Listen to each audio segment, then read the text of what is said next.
আজ আমরা এক্সপ্লেন করবো 2018 সালে মুক্তি পাওয়া কেজিএফ চ্যাপ্টার 1।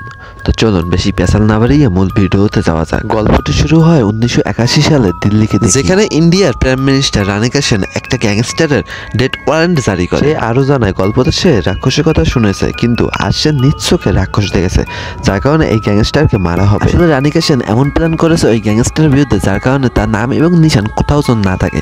এক কথায় বলা যায় ইতিহাসে পাতা থেকেই ওই গ্যাংস্টারকে মুছে দিতে চায় রানিকা সেন। যাই হোক, এরপর দেখানো হয় 2018 সালে বেঙ্গালুরু। এখানে আবার নিউজ 24 নামে একটি টিভি চ্যানেল পুরনো একটি বই জোগাড় করেছে, যেটার মধ্যে আবার গ্যাংস্টার এবং কেজিএফ সম্পর্কে সকল তথ্য ওই বইয়ের মধ্যে লেখা ছিল। আসলে চ্যানেল 24 এই বিষয়টি নিয়ে একটি প্রতিবেদন করতে চাচ্ছিল, এই বিষয়টি কতটা সত্যতা তা যাচাই করতে চাচ্ছিল, বাট সরকার তো এই বিষয়টির সকল ইতিহাসই মুছে দিয়েছে। তো এটি কিভাবে সত্যতা যাচাই করা যায়, যার কারণে ওই বইটি লেখককে নিয়ে আসা হয় এই বইটির সত্যতা কতটা সে সম্পর্কে জানার জন্য। যখন নিউজ 24 তার কাছে কিছু জিজ্ঞাসা করে এই বই সম্পর্কে, তখন সে বলে যখন তার এই বইটি লেখা হয়ে যায় তখন এই দেশের সরকার বা গভর্নমেন্ট এসে সকল বইয়ের কপিগুলো জ্বালিয়ে দেয়, শুধুমাত্র এই একটা কপি বেঁচে ছিল যেটা কিনা নিউজ 24 হাতে রয়েছে। যাই হোক, আপনারা আমাকে এনেছেন এই বইটি কতটা সত্যতা এবং কতটা মিথ্যা সেটা যাচাই করার জন্য। তো আমার মুখ থেকে শুনুন। সাল তখন 1951। কল্যাণ টেস্টের কুয়োখোদার সময় তারা আশ্চর্যজনকভাবে কিছু ভিন্ন ধরনের পাথর খুঁজে, আর এই খবরটা সরকারি লোকজন জানতে পারে, যার কারণে সেখানে কিছু অফিসার চলে আসে এইটা কতটা সত্যতা এবং এটা কত মিথ্যা এইটা যাচাই করার জন্য। যার কারণে ওই সকল অফিসারদের সাথে সূর্যবর্ধন নামে মানে তাদের সর্দার চলে যায় যে এটা কিসের পাথর সেটা দেখার জন্য। তারা পর্যবেক্ষণ করে জানতে পারে যে এটা ছিল স্বর্ণ।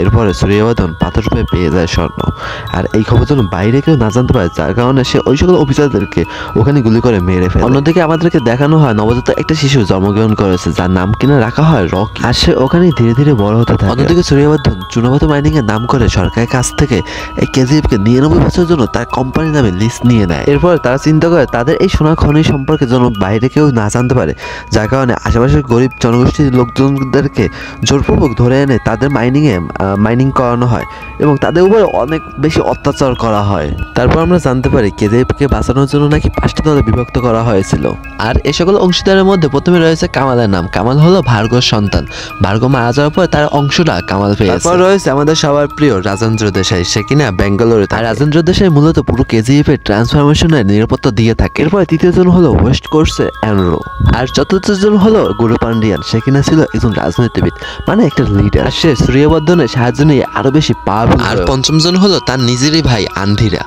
আর এই 5 জনের মধ্যে সে সবচেয়ে বেশি বিশ্বাস করত তার নিজের ভাই আন্ধিরাকেই। সূর্যবর্ধন মূলত এখন অসুস্থ হয়ে বিছানা রয়েছে, তাই কেজিএফ এর দেখাশোনার দায়িত্ব গিয়ে পড়েছে তারই ছেলে গারোরার উপর। এছাড়া আন্ধিরা এবং গারোরার কারণে মূলত পুরো পৃথিবীর নজর থেকে এই গোটা কেজিএফকে লুকিয়ে রাখা সম্ভব হয়েছে এতদিন।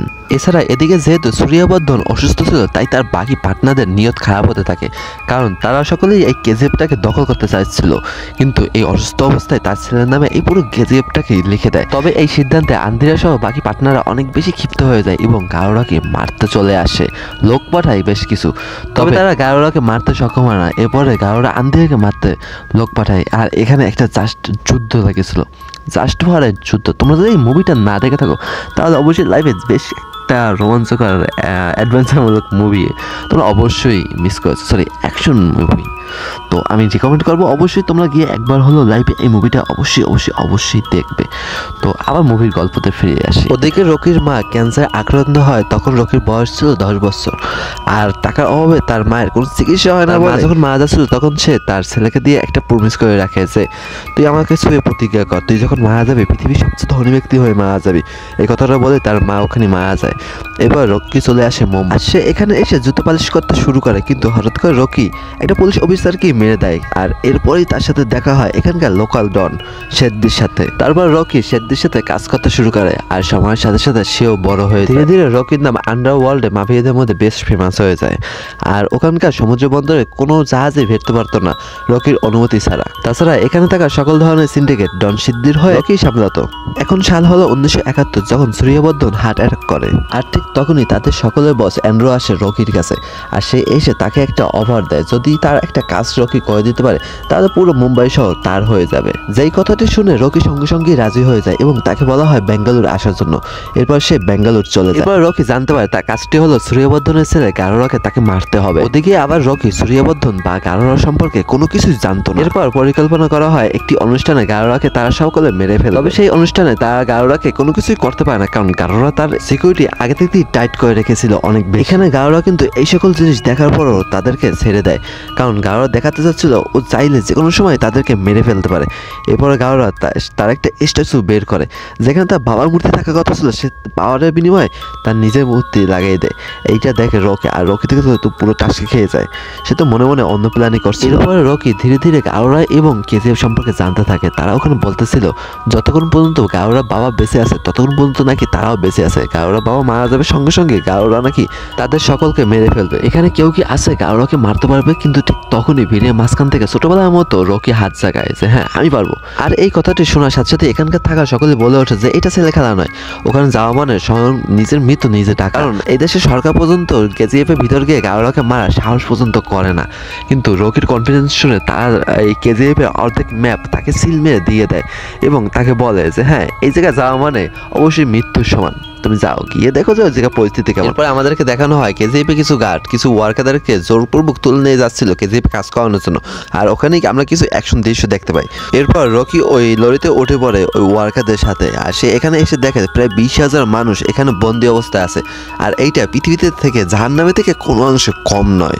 এই 20,000 কয়েদিদেরকে প্রায় 400 জন গার্ড পাহারা দিচ্ছে, আর কথা কথা তাদের উপর অত্যাচার করছে, তাদেরকে গুলি করে মারছে পাখির মতন, তাদের উপরে অমানসিক একটা নির্যাতন চলছে। সোজা কথা বলা যায় এটা একটা জাহান্নাম।